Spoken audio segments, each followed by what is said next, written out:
All right. So welcome to week 2 of our Birdie class. We have Christina, we have Jonas, and I am Coach Corey. It's Coach Ethan. How we doing, everybody? So as always, it's feeling much warmer out right now. So we're going to stand up, get loosened up, listen to some good tunes about warm weather, and let's have it out. So you ready? Let's go.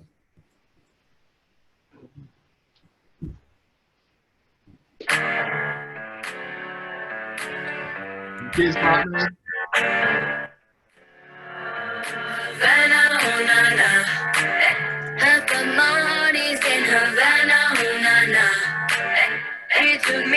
Isaac. All of my heart is in Havana. It's something that is not Havana. What the hell you doing? When he came in the room, there's a lot of girls I can talk with, but I can't without you. All righty. That summer day. A little fun. Get moving, everybody. All right, E, what you got? All right. Welcome to week 2, everybody. Today we'll be focusing on our lesson 16.0, dreams and goals.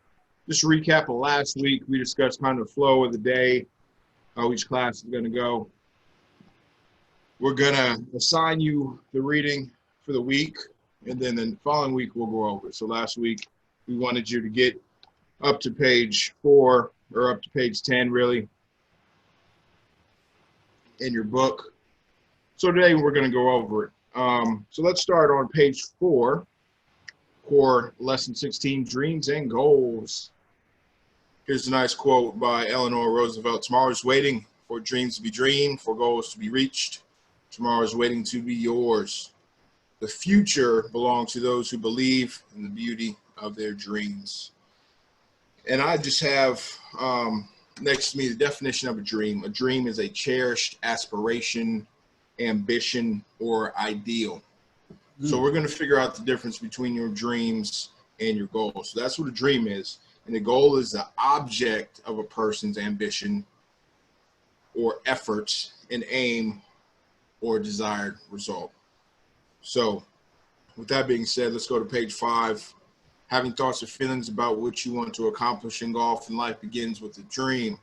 So my dream for golf is, whatever you put, my dream for golf tells me about my future and what other dreams I have for my future. So anyone wants to share some of those? What is some of your dreams and dreams specifically for golf? Corey, you able to see those or? I can. So check it out. So what we'll do is this.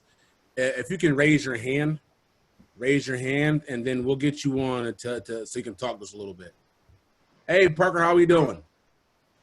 Parker. If you don't want to share, that's okay. But now's the time. If anybody wants to share. Yeah, if I want to share. Please do. A dream. First of all, does everybody know how to raise your hand? I mean, in this little thing? Because honestly, I ain't the right person to even guide you through that. There we go. Jonas knows how. All right, here you go, Jonas. You ready? Jonas. Tell us, man. Hey, hold on. I got you. I'm going to unmute you. You have to unmute it. You're muted. There you go. Hey, talk to us, Jonas, man. What's the dream? So, my ultimate dream for golf, it's been the same for about 2 years. My ultimate dream is to win a major. Ooh. Love it, man. I like that. Love all it. Right. Well, we'll call you here in a little bit, all right? Looking like a grown man over there. Telling you, man. Jeez. Growing up. Somebody else tell me what dream they have. If you don't want to share, it's fine. Christina, raise her hand. Let's go. Christina, unmute. There we go. Oh, like the panda. What's up? Not much. What's your dream?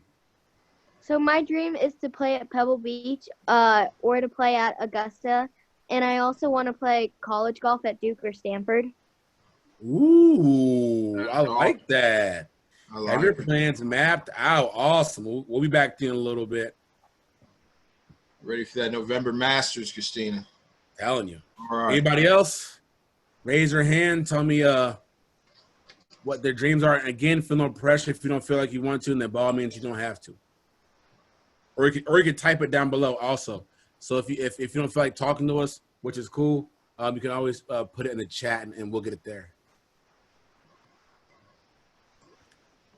So, Coach E, I have a question for you, man. Do you still have a dream in golf? I do, Corey, and I was going to put that for my final thought, and I'll go over that again. No matter how old you are, you still have dreams and goals, and I still have dreams for golf. It's not too late right now. That's the beauty of golf here in America is we have the senior tour, and other tours like that. It's amateur tour, so you can always you might have to readjust your dreams and goals as you get older and of that nature, but you can still have dreams and goals. So yeah, one of my dreams for golf is to become a certified professional instructor. And to do that, I have to pass the playing ability test, which you did last year. Yep. And it's not easy. You have to have 2 rounds of 75 or better in one day. So that is a dream and goal of mine in golf. So yeah, I still have it, and I'm working towards it. Not as much as I should, to be honest. Honesty still one of our core values. So, but I'm working toward it. That's for sure. Awesome. That's awesome, man. That's awesome. All right. Anybody else? Dreams golf. All right.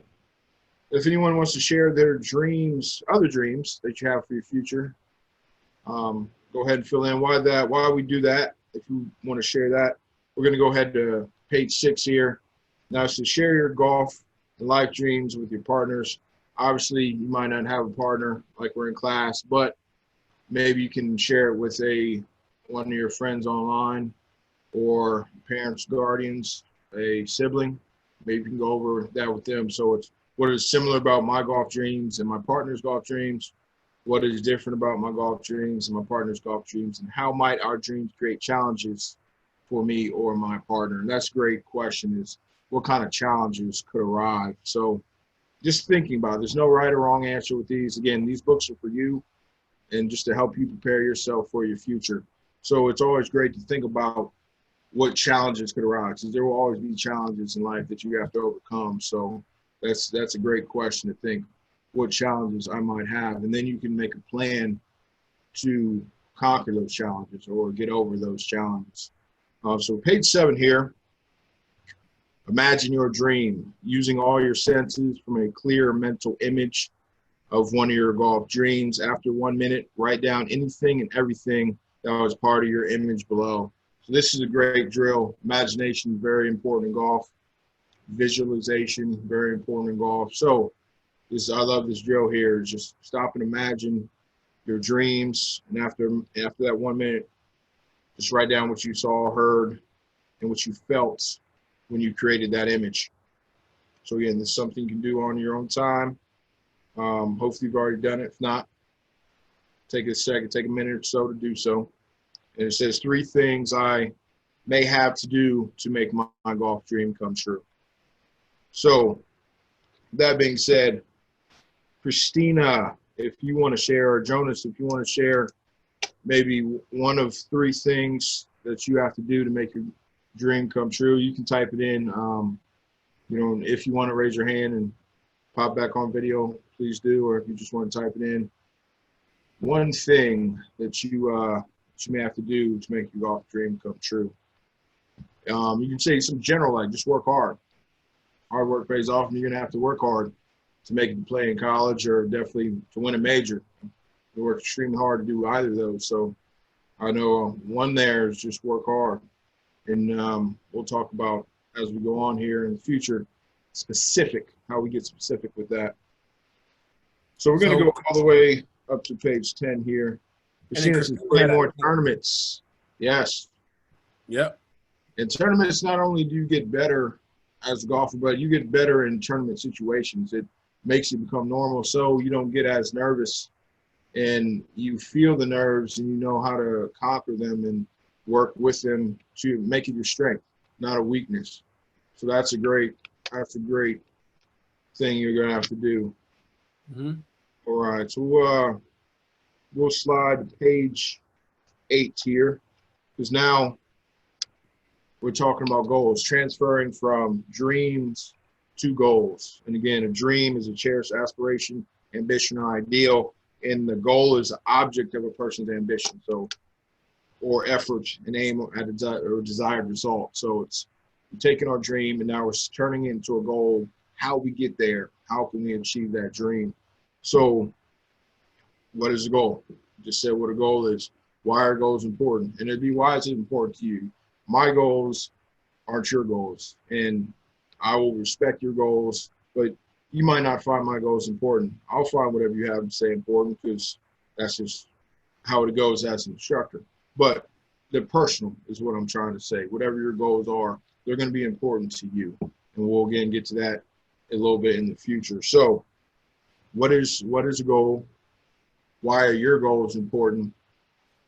And then it says down here, right below that, write a goal that will help you work to make your golf dreams come true.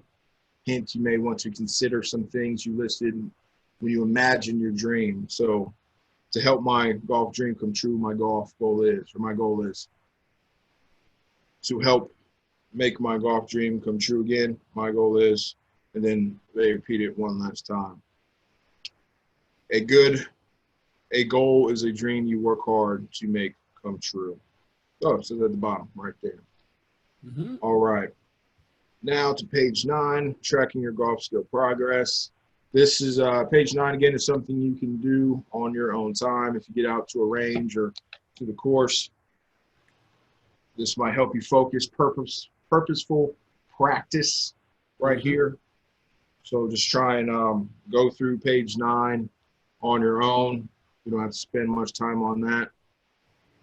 That's a good individual page there. And then page 10, tracking your physical healthy habits, progress of play. Again, this is for you. Say I won't go through and read it here. Again, page 9 and 10 really focus on you and something you can do. So obviously strength, flexibility, mobility, agility, coordination, balance, and object control. All things that help you improve your golf game. So physical activities that will help you improve your golf swing. All right, so for next week, I would like everyone to have complete up to page 21 or through 21. So have through page 21 complete the best that you can, and we'll go over that for next week. Awesome. Very good job on life skill, Coach E. So now we're going to get into our stretch and exercise portion of the class. So everybody get some space, stand up, and let's follow Coach E on how to do our new stretch and exercise.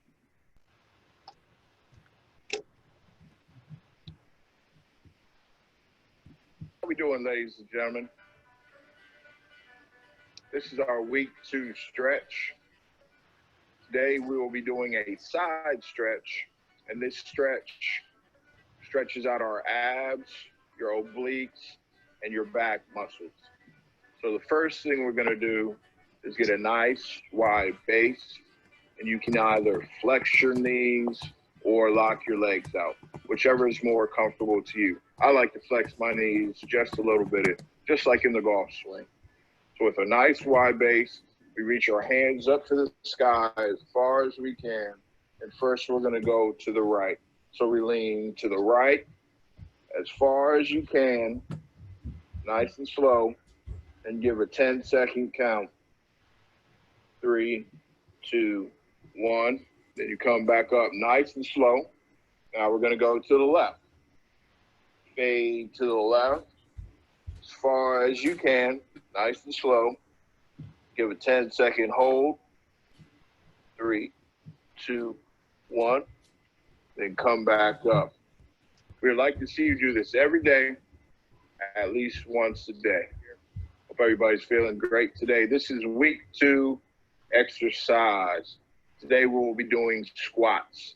Now in golf, it is very important to have a strong base. Want your legs nice and strong so they can support your posture over an entire round of golf.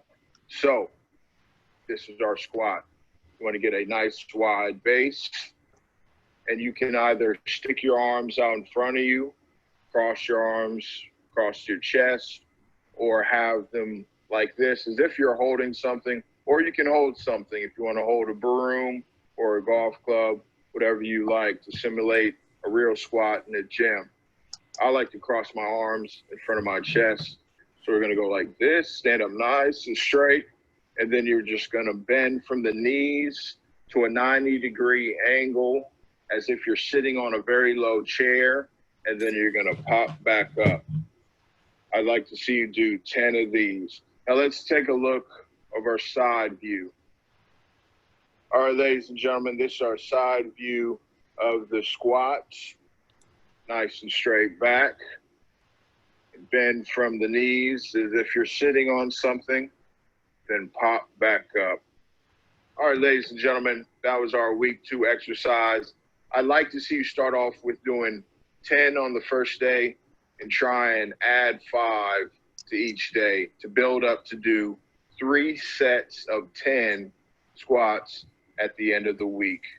I believe you can do it. I don't want to sound country there, man. He had a little twang to you, man. It was good.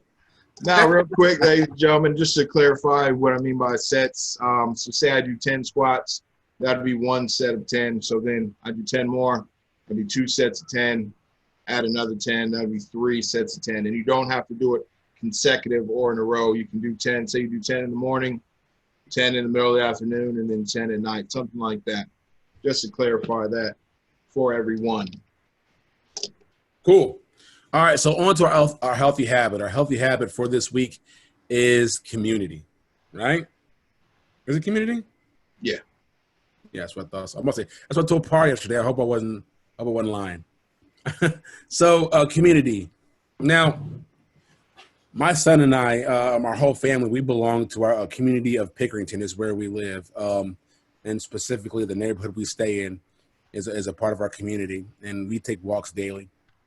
My son, I tell him all the time that, our community is a direct reflection of us. So if our community doesn't look good or people are leaving trash all over the place, then ultimately it's our responsibility to make sure it's cleaned up, no matter if we put it there or not. So I want you to understand that you may have multiple communities, but it's still your responsibility every time and whichever one you're with to make sure it's as clean and as productive as possible.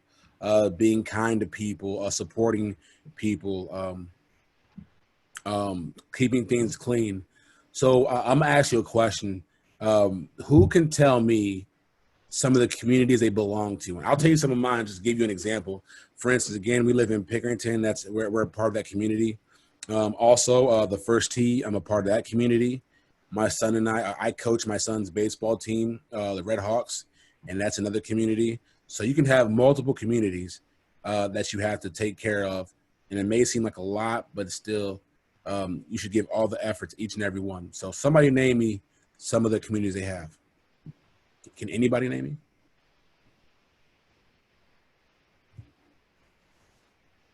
And while you're typing, understand this last thing, this very, very last thing when it comes to community. Love what you do, right? For your community and for others. If you love what you do, people will see, and it's contagious. They'll do it as well. So love what you do. There we go. Parker Student Council, robotics, NJ high school. I don't know what that is. What is that? National Honors, Junior Honor Society. Oh, hey. Amazing. Hey. You get really good grades. So that's awesome. Good job, Parker. I like that. That's cool. If anyone goes to a church, something like that, that's community. Yeah, that's true. I was a big tons of part my communities, yeah. community growing up. Yeah. Yeah, you can have multiple communities. So I'll still give you a few minutes to answer that, but until then, we're gonna get into our golf skill for this week. Our golf skill is the wide swing, aka chipping, and how to have aim for landing spots. And also, you're gonna watch Par's video from yesterday, and that's talking about getting up and over objects trajectory with ball position. So I'm gonna get that queued up for you, and we're gonna get ready to rock and roll. Hey everybody, how we doing? Welcome to week 2 of your spring registration par class. Today we're going to go over again the wide, the first video you saw. We're going to talk about trajectory and how to get the ball up in the air using ball position. The things you're going to need, if you have a wedge and 3 balls. If you don't have any clubs like that, we have 3 regular size balls. Or it doesn't matter, just at least one. And you want to have a smaller item to get over, like a roll-up towel, a box, or anything that is 6 to 12 inches, and you'll have your everyday and everyday life chair. Okay? So we're going to show you how to use all these items to indicate how to get the ball up in the air and what it's going to look like. All right? So let's start with the actual real balls. So we're going to put these over here. Real golf balls. So, the first thing you want to do is have your rolled up towel right in front of your area. Right? Go back to your proper posture that we talked about in the first video. Posture, grip, and alignment. And from there, we're going to go small to small. So the ball should be more toward your toe, even a little further back than that. Right there. Now the rule of thumb is you swing low, finish low, the ball will go low. We swing mid, finish mid, the ball will go a little higher than that, and then swing high to a little higher, and the ball will go a little higher than that. So we're going to demonstrate that real quick. So again, on my proper posture, grip, and alignment, I'm going to go small to small. So Y, small Y. Just over the towel, and it rolls out. Okay? Now, I want to go from my towel to my actual box. The box won't be as close as the towel was, a little higher, so probably hit your club going through. So we'll probably put a foot past that to put around 2.5, 3 feet away from where the ball is. Now, instead of having the ball back on your toe, you're putting more in the middle of your stance. And again, we're going to go mid to mid, a little higher. Mid to mid. A little higher than that, went through, absolutely perfect. Now, lastly, we're going to go back to our chair. The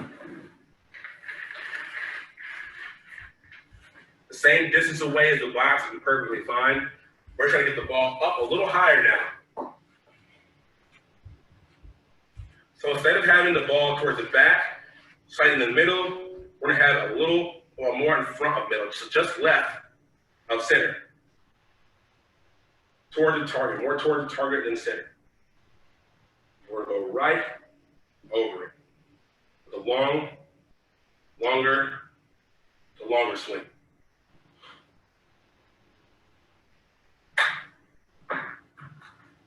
Perfect. Worked out great. So now we're going to do the same exact thing we did with a real ball, with little everyday balls you have around the house. So again, to give you a good indication of how to do this if you don't have a club. Now to do this, like the next thing we're going to do, just to give you a little context. So again, if you have any kind of ball or any kind of object at the house, this is good for that. Or if you don't have clubs, or if you just want to practice inside, you don't have the room to with a real club. The idea is to make sure you release this at its highest point to give you truly the feel of what it is. If you release it low, your arms pretty much will stop. So again, release it at the highest point if you're doing this drill. You have a club at the house. So we're going to go back to the towel. So we're going to put the club down. We'll roll the towel back up. Put it again right in front of your stance. Now, like I said in the first video, all these, when it comes to these balls, should be done from the knee. And you want to, when it comes to this swing, you want to release it at its highest point. What that means is this. So you get back in your wide swing, low to low. You should be releasing the ball at its lowest point, or at its highest point, low to low swing. So again, low, your wide stance, low to low. It just gets over the towel and rolls out the rest of the way. So then we actually have the box, or anything that's 6 to 12 inches tall. And a little further away, same exact thing, release at its highest point. So mid to mid. As highest point, perfect, same exact thing. Now lastly, we have the chair.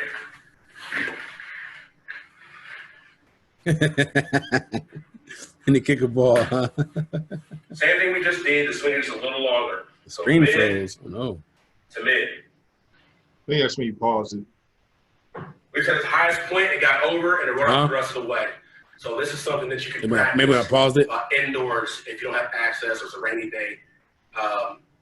Do it inside.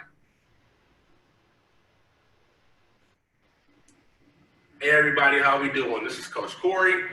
Welcome to week 2 of our spring session for Birdie. You should have already watched the first 2 videos on the wide swing and what it actually is, the posture, grip, alignment portion of it, and also the trajectory and what ball position actually does for this shot. So now we're going to go over the landing spot to get your ball to accurately go towards a target.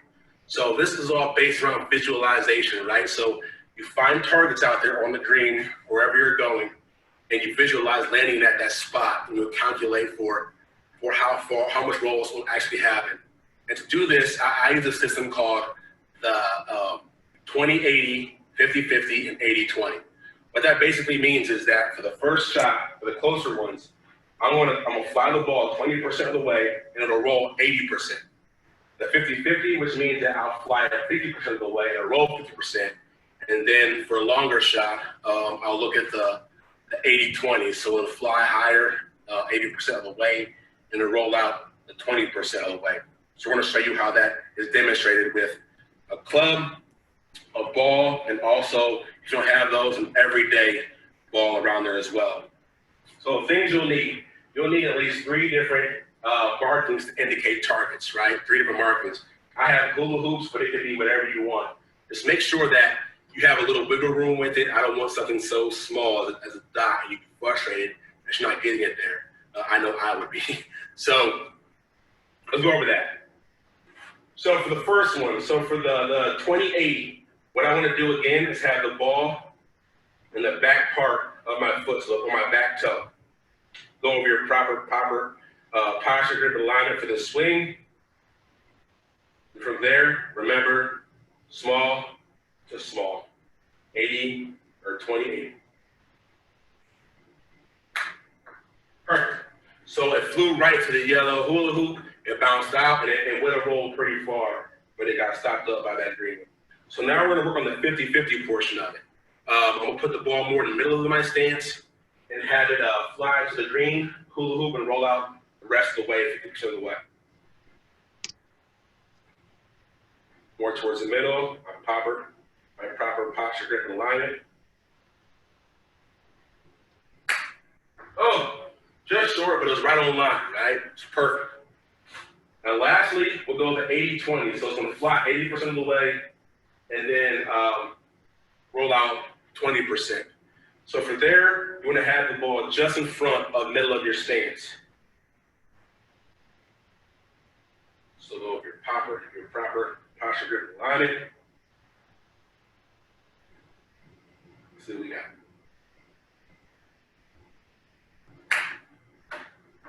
A little short, but it happens. That's golf for you. So the same thing can be done with the real balls, right? So you want to get on both knees.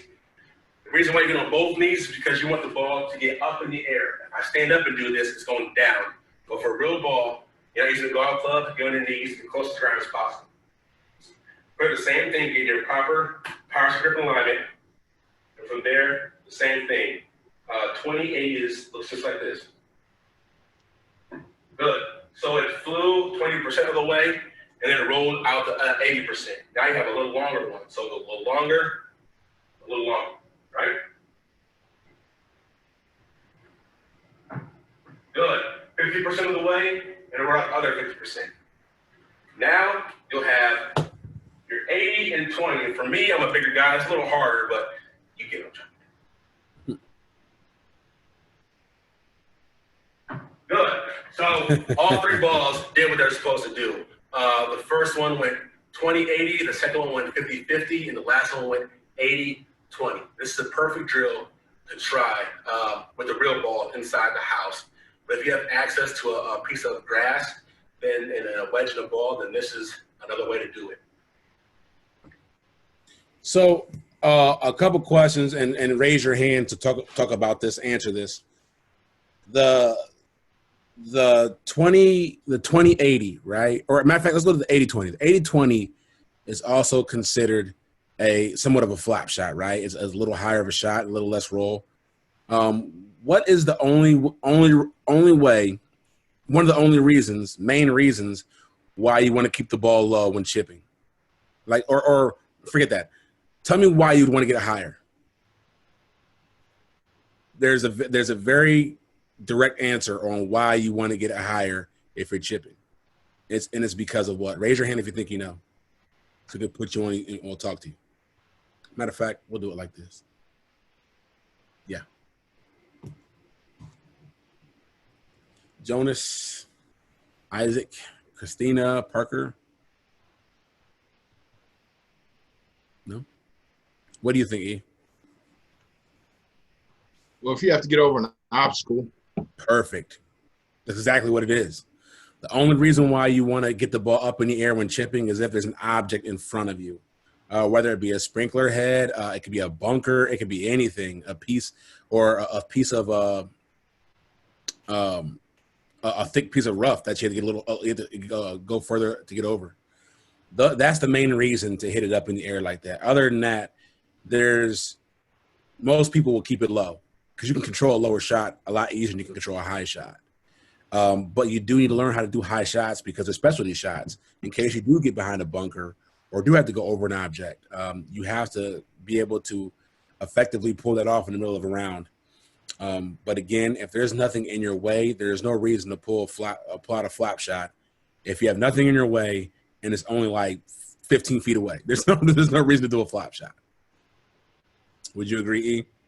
No, definitely, man. And one of the cool things about when we go to the Memorial, and we're posted up there on that 14th hole there by the green, and you'll see them drop a ball like a yard off the green in that real thick rough.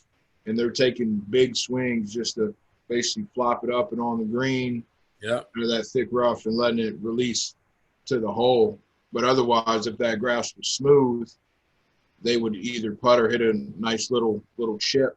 Exactly. Toward it. So, no, that's right on. That's spot on, Corey. Exactly. All right. Anybody else have any questions about anything? About the golf skill? Hey, real quick, I know some of you are very advanced, and the chip Y key might seem a little elementary, but just watch some professional men and women golf, LPGA or PGA tournaments, and you'll see they maintain the Y, and you'll understand the 20-80, 50-50, 80-20, what Coach Corey's talking about when you watch it, 20-80, excuse me. You'll see that, and they'll still make the Y and keep the Y. So even though our verbiage might seem a little elementary or beginner for you, the skill's still there. It's still a fundamental that goes through all levels. That's a very good point, E. Very good point. All right, so it's that time to wrap things up, and then we have a final thought from Coach E. All right, whenever you're ready, buddy.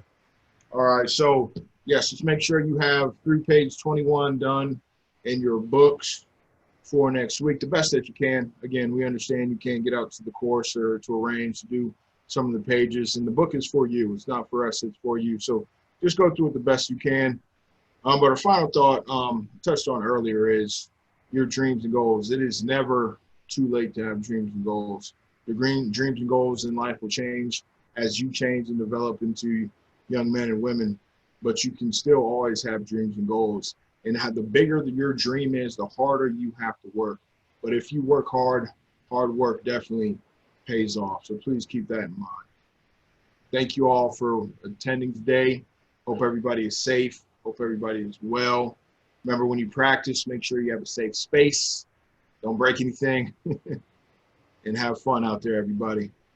Make sure we stay sanitizing our hands and social distancing as well. Yes. All right, everybody. Hope to see everybody next week. Yep.